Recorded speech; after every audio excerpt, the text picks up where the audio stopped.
quiet Kent village of River, the members of the Dover Choral Society raise their voices.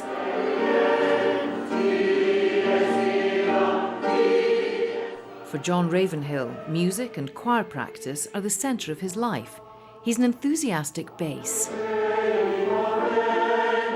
Music has always been an essential part of my life. I enjoy singing.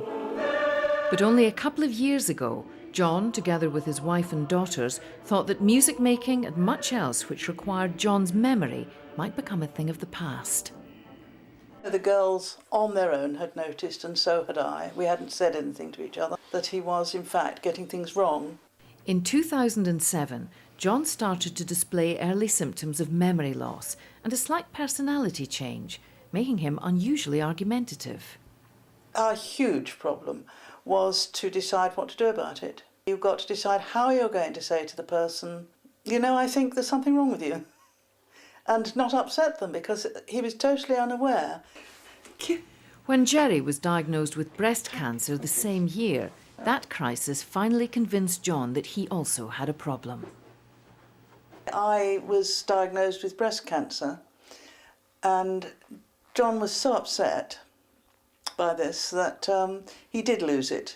What happened when is in my mind, is scrambled.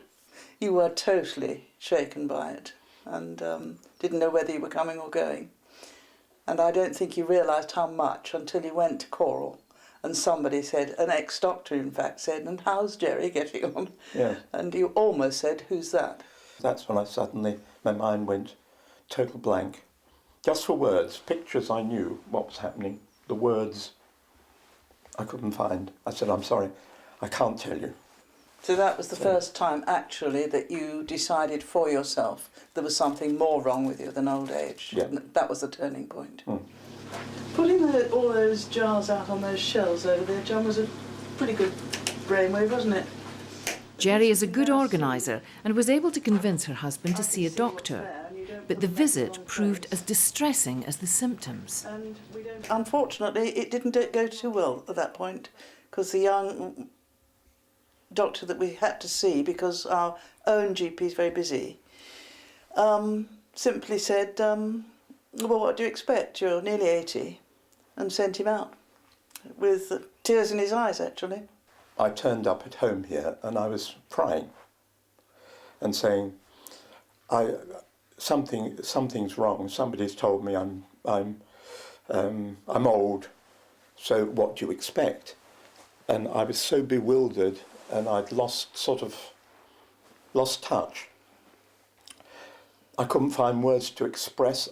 Being a visual person, I knew what I wanted to say. I couldn't find the words to say it. When I was teaching art As an art teacher all his life, John was used to putting his thoughts into pictures. And now his worried wife provided the words. I put my foot down and said, it's ridiculous to say that this is old age. Yes, we're getting older, but not that fast. And this has been too obvious and too rapid. And so I insisted that we hang around and get an appointment with our own doctor. And he said, get him in on any excuse and I will deal with him definitely. And he was wonderful. And the next person he saw was a psychiatrist who was also wonderful. He put me through a number of questions. I couldn't remember what my birthday was. And then he sort of generally talked with me and so on. And he said, well, I think we caught you. You're right on the edge. I think we can do something for you, but you're definitely starting to go off, as it were. At the end of it he said, yes, well, you do have late onset dementia, but the good news is that I can prescribe Aricept, which should stabilise it. I can give it to you for 5 years, and in some cases it's even improved it. So we came away with hope. I had no idea how bad you could get, or you could get to the stage where we don't give this medicine away. And you didn't want me to do that, did you? No, well, you can tell that because I'm lying there with a sort of, oh, for God's sake, get on with it then. John was lucky that he had someone close to him alert to the problem. Right, well, if you can just... But you know, that's the nicest thing that's happened to us recently, because that was just a small sketch, wasn't it? And In some ways, they feel their experience has brought them closer together. But I reckon, oddly enough, that since we've both been pretty ill, we've got a new aspect on life. Other. Well, I've always understood you. Well, that's true, yes. But we've got a new raison d'être, haven't we? Yes, yeah. And we've got something to fight over and something to fight for. Yeah. And something to work towards. John's fight has been helped by being successfully treated with Aricept, a drug which helps boost the brain function and slow down the decline. Gave me a new life, really, because my memory increased almost instantly, that I could remember things that I would have thought I'd have forgotten, details of just anywhere. It was all became flashing up in picture form, obviously, for me, right back to when I was age 3. You didn't think you looked like that, did you? I didn't know what I looked like. Did you know what you looked like? Yeah, you looked like that. Right. They're both aware of what could be lost. Well, we know a lot of people whose wives or husbands have lost touch with one another. They almost don't talk to one another. There doesn't seem to be anything that they have in common anymore. It's as if their past didn't exist or they didn't have a past. But their access to Aricept was not automatic. Again, it paid to be persistent. Our local GP wouldn't prescribe it. The psychiatrist, we have to keep going back to him to prescribe it. And since we've met up with loads of other people who have Alzheimer's, we've discovered that not everyone prescribes it. You have to get on with each other to work in a space like this, I tell you. Jerry felt that the important thing was to face the situation and not be frightened of it. I kind of get a feeling with a lot of people that they don't want to face that there's a possibility that one of their partner or their parents have got what has to be called dementia, and that therefore they don't want to find out that they have, so they don't take it any further. And I think an awful lot of people don't benefit from early diagnosis and Aricept for that reason. John's condition is currently manageable, but as his wife and carer, Jerry has to adapt her own reactions. You've really got to change your whole mindset.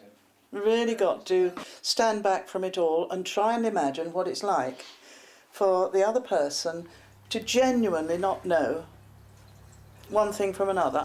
There's no good being exhausted and sitting here and saying, oh, would you just start off the lunch, love? That would be lovely. Just put the potatoes in the oven and turn it on to 200 and so on. And a minute later, he's out saying, what was it I was supposed to put in the oven?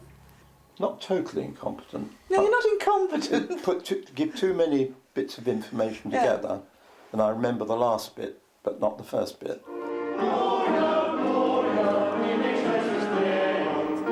John's condition also threatened his music making.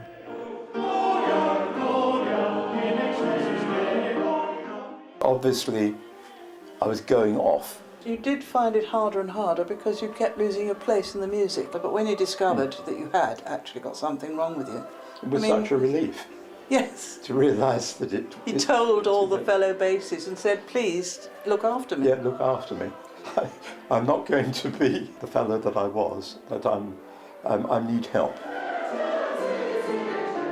All the choir knows about John's condition because John and Jerry don't see anything to be secretive about. He's got Alzheimer's. There's nothing to be ashamed of. John's diagnosis has spurred them both on to new adventures, including a first-time visit to their daughter in South Africa. Do it now before you can't. Yes, I mean, if you're going to yeah. deteriorate, you're going to deteriorate. You can't stop that. So while you feel you can, do it. Now we need Aricept. Packing nowadays includes an essential new element. Because we started off at 5 milligrams, didn't you? And you had to move on to 10 milligrams. John owes his current good fortune to an early diagnosis access to the right medication, and a perceptive and persistent wife. Looking at Jerry is a joy because I'm aware of how much I love her, what a wonderful wife she's been. I mean, where would I be now if I hadn't had all the support from you?